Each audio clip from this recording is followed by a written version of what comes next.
En la costa sur del Perú, muy cerca de la ciudad de Ica, se encuentra la laguna de la Huacachina, un oasis rodeado de dunas que guarda una de las leyendas más conocidas de la región, la historia de la Sirena de la Huacachina. Según la leyenda, hace muchos años una joven mujer lloraba la muerte de su amado junto a un espejo de agua en medio del desierto.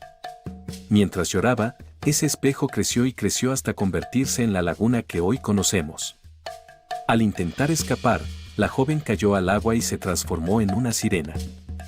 Se dice que cada cierto tiempo, especialmente en las noches de luna llena, la sirena sale a la superficie y canta para atraer a los hombres solitarios.